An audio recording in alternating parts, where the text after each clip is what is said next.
নমস্কার বন্ধুরা। দিন আগে আমি বলেছিলাম যে মঙ্গলের মহাদশা ভারতবর্ষে শুরু হয়েছে। এই সময় যুদ্ধের সময় 16ই এপ্রিল এই পর্যন্ত সারা পৃথিবীতে সুরক্ষাকর্মী, দেশের সুরক্ষাকর্মী, রাজ্যের সুরক্ষাকর্মী, সমস্ত সুরক্ষাকর্মীদের বিপদ দেখা যাচ্ছে। মানে এটা পরিষ্কার, বিভিন্ন দেশে এই সময়টা যুদ্ধ চলবে। ভারতবর্ষ হোক, ইসরায়েল হোক, চীন জাপান হোক, চারিদিকে যুদ্ধের আবহাওয়া হবে। 16ই এপ্রিল পর্যন্ত এগুলো চলবে। ভারতবর্ষের যে স্থিতি আমি দেখতে পাচ্ছি, 30শে নভেম্বরের মধ্যে ভারত পাকিস্তান যুদ্ধ শুরু হয়ে যেতে পারে। বিশেষ ডেট হলো 24,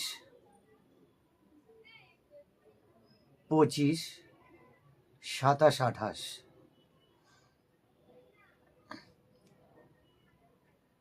এবং ভারতবর্ষের পূর্ব দিকে যে দেশগুলো আছে, এই সময়ের মধ্যে যদি ওখানে বড় ধরনের যুদ্ধের আশঙ্কা তৈরি হয়, তাহলে ভারতবর্ষের যুদ্ধটা সামান্য পিছিয়ে যেতে পারে, কিংবা অল্প বিস্তর হতে পারে, থামতে পারে, আবার শুরু হতে পারে, এরকম হতে পারে। কিন্তু 30 তারিখের মধ্যে প্রবল চান্স আছে যে ভারত পাকিস্তানের মধ্যে যুদ্ধ লেগে যাওয়া। পাকিস্তানের তো অত সমর্থ নেই যে একটানা অনেকদিন যুদ্ধ করবে। দেশের ভেতরে এবং বর্ডারের সাইডে বিভিন্নভাবে ওরা চেষ্টা করবে ভারতকে কমজোর করার।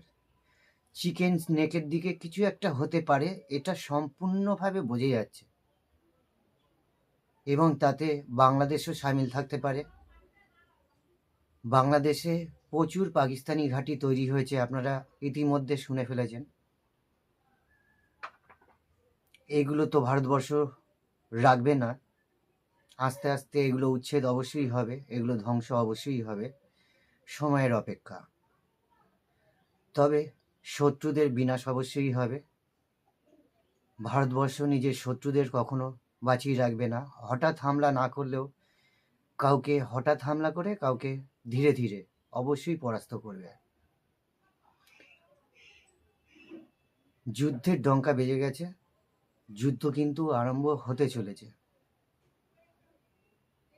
30শে নভেম্বরের মধ্যে প্রবল চান্স আছে যে ভারত পাকিস্তান যুদ্ধ শুরু হয়ে যাবে। আর যেটা বললাম 16ই এপ্রিল